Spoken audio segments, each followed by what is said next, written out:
Hey, Nation, Harry here, back with Michael Fraser for our monthly visit. I was just checking my notes. We've been doing this well in excess of a year, so appreciate your time to the busiest man in show business over at Refractor. Michael Fraser, appreciate your time. How you doing? Doing pretty good. Yeah, definitely busy. Yeah, no, I'm tracking you up. You have a lot of announcements. We'll talk more about that next month because the reason is last month we kind of talked about some wins. I'm going to change the subject this month and then we'll go back to wins next month. But the subject is, it was literally a year ago. We're sitting in mid-June.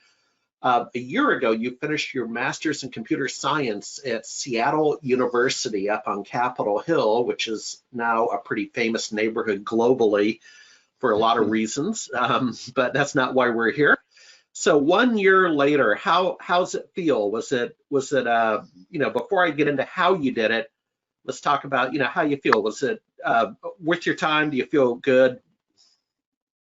Yeah, I there was a lot of things that I probably wouldn't have focused a lot of time and attention on, especially in an engineering course where there's a lot of theoretical side of things to learn. It's also interesting to see newer students to the space and getting around computer science and the limited amount. I come from the ops side, so understand the ops and security side, and so seeing how much or how limited experience a lot of these students had just generally in the industry was super interesting. And there were some that were in industry, but there were a lot that were just trying to kind of figure out, this was something they wanted to do, or if it was the second, their second career that they're going through that they wanted to get into something a little bit different. So that was pretty interesting. And for me, I really enjoyed being able to focus on subject matter like getting down into things like AI, ML courses and going through theory and so on. So yeah, it was and I probably wouldn't have spent the time on it unless I was just completely immersed in it on the business side. So I did enjoy that aspect of it for sure. Yeah. Now, you're growing very quickly over at Refractor. Your master's degrees on your LinkedIn profile, of course.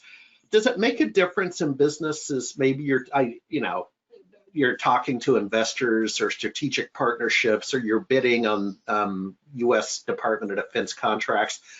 Does it make a difference?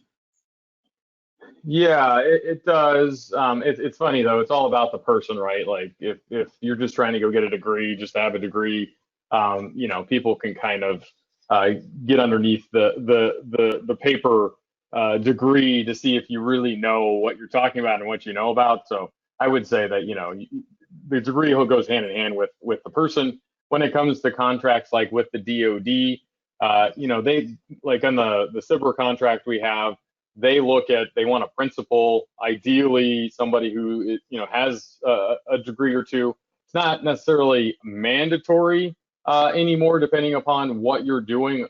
Before, a while ago, you used to have to have a doctorate or at least a master's to be able to be a principal investigator. But it does add to the overall credibility of the application that you're putting in. So I would say it definitely helps. It's not the end all be all. And in our industry, there's a lot of people that have certifications. They may not have gone to school. They might not have both, and they're still super smart people.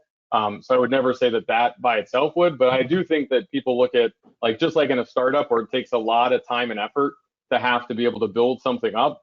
Equally, you have to put a lot of time and effort to be able to get the end result of a degree. And I think people look at that, and they also look at the type of degree and how it's being applied and so on. So all of that goes into kind of just people's overall impression of you and understanding, are you in the same domain that you went to school for? Is this, where's your experience come from?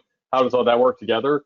So if I went outside of industry or try to get a different degree in something else, I think that, degrees are degrees, but getting a degree that has some substance to it, I think is definitely beneficial, especially when you're doing stuff technically like we are at Refactor. Well, it'll never hurt you. I'll just go off camera and grab one of mine. I went certification crazy in the 90s, back when it was a thing. So here, if you can see this is the IBM OS2. Oh, wow. Yeah. LAN server certification. I went crazy, man. I got like 6 certs because, and maybe what do we use that to lead into the next conversation is that um, I went to grad school in essentially project management, and that translated to tech very well. It was actually in the construction management realm, but it just cut over perfectly. And then essentially, Michael, I kept going. I mean, then I got my Novell NetWare CNE and my MCP, and you get in this mindset, and you just kind of keep going because I was relatively young. My family was being formed. You know what I mean? I wanted to be successful, and education's one aspect of that. Work experience, luck, like moving to Seattle in the late Yeah. 80s, and but talk to me about that, about momentum, because you completed your undergrad degree and you kept that momentum going. What did that look like? Yeah, so I'll even go back further. So, when I was in the Air Force, I used, so when you're in the Air Force, you can get 100% tuition reimbursement when I was in. That doesn't count against your GI Bill. And so I was able to go to school and use some of it while I was still active duty to go through my first year and a half of school. And then also I was able to use my training and my basic training and my technical training in the Air Force as credits as well. But I was also an entrepreneur in the Air Force at 19 and started my first company, a computer repair shop. And so my whole thing at that point was, okay, I'm going to go to school. I tested it out. I was like, this is, not too hard. But I was like, I like being able to go out there doing work for people and making money off of it, right? And so why do I need school when I can already do this? So Yeah. I kind of tabled it. And then about 3 years ago, I was coming up where I was looking at assessing like, oh, my GI Bill is going to expire in a few years down the road. It actually expired last year. And so in 2016, I was like, okay, well, let me see what programs are available. So they had a program at North Seattle College where I could, and applied for. It was an undergrad, it kind of like computer science, but it was an applied degree in app development. So a lot of more applied or practical applied than it was. And does that mean coding? Applied? Applied, exactly. Yeah, a lot more hands-on work. Okay. And so I ended up with in 4 quarters. So essentially through the fall of 2016 through the summer of 2017, I think I did 92 credits, and some of those were prior learning experience too. Man. But I was doing 15 to 20 credits a quarter. Yeah. And then I also did prior learning assessments too. And so I ended up graduating after I started the master's program at Seattle University in September of 2017. So I just went straight into it. And I ended up getting my bachelor's officially on, was it November 3rd of 2017 while I was in the master's program. And so then I just kept on going in the master's program at Seattle U. So it was pretty interesting just to, kind of fast track your way through the bachelor's and then get to the master's where it's like, it's one step, it's not just one step above the bachelor just because it's a graduate degree, but also because of the fact that I went from more of applied to computer science or, more theoretical. There was a few applied classes, but pure computer science degree. So it was interesting going through there. And I was the first person from the North Seattle College program to get a master's right after that too. They hadn't had anybody get accepted. I think there was one other person, I think that was applying for a master's program, but nobody graduated out of that program with a master's as well. I was the first person to do that. Yeah. Well, I'll end on this because again, we're very keen on tracking your progress. You and I have some similarities in how I built my career, and then we have some differences, and that's fine. Like I don't do code, man. I mean, I'm over in tech sales and marketing today. So, but I appreciate what you're doing, and here's my final thought. Thank goodness you did it a year ago, and you got your company on a trajectory with some wins with the economic challenges that are facing us globally.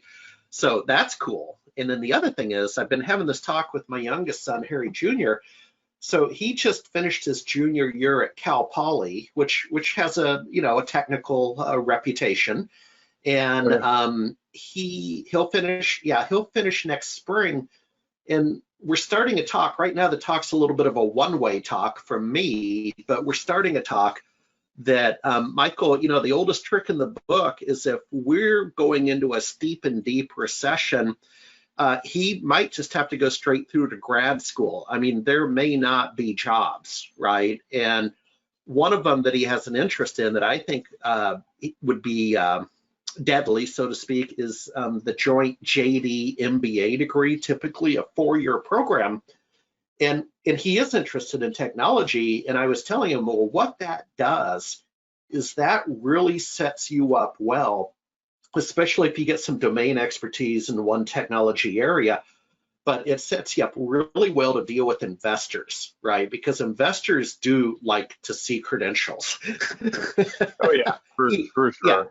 Yeah, for sure. yeah, Yeah, and I would say, it's funny you say that because I actually looked at the JD MBA program at Seattle University, and the reason I didn't end up doing that is because the College of Science was like, hey, with your background and everything going on, we'll waive the GRE. We want you in our program. So what do we do to get you to the program? And the other program was like, we need you to do this one class that you need. And I was like, I want to come directly into the program. And it was funny, the last quarter that I was in, I got an email from them saying, hey, we actually will waive all requirements for you to come into our joint program. And at that point, I'm just like, yeah, that's cool. You're a couple of years too late. And frankly, now at that point, I can just figure out when I want to go through the program. But I would say, yeah, if anybody's interested in the tech side, there's so few attorneys out there / business folks that can understand the technical side of it, and that is so underserved in the legal community that that would be I would recommend that to anybody that A, would want to do that, and B, if the time is right where you can go do that and it's not going to affect you from a if you don't have a job, you're trying to find a job from a job perspective, then yeah, it's totally time well spent for sure. yeah, and I'm not sure my son would ever practice a day of law. I said, doesn't matter in this day and age, right? I don't. Yeah. So you could apply it wherever. I would still go do the bar and have it on your resume. You can go work at some corporation where they'd still you could still work on technical stuff and be able to help on the legal side of things, but not have to be purely like general counsel or something at a corporation. So yeah.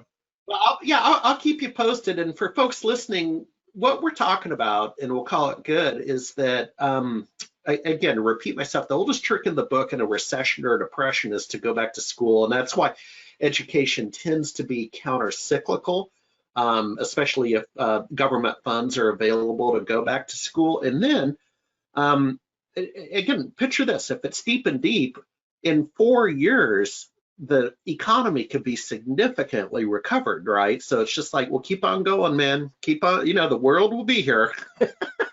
Yeah, exactly. Yeah, if I could go back in time and try to knock out my degrees of younger, I look back and go, that would have been interesting too. But I do everything non-traditional, so that's just who I am. So. All right. Well, don't ever change. Hey, by the time we talk to you next, we will have celebrated the summer solstice and the 4th of July. So enjoy, and little family time. Day. Yeah, Father's Day. Oh, Father's Day. There you go, man. Okay. All right. Thanks, Michael. Thanks, Harry.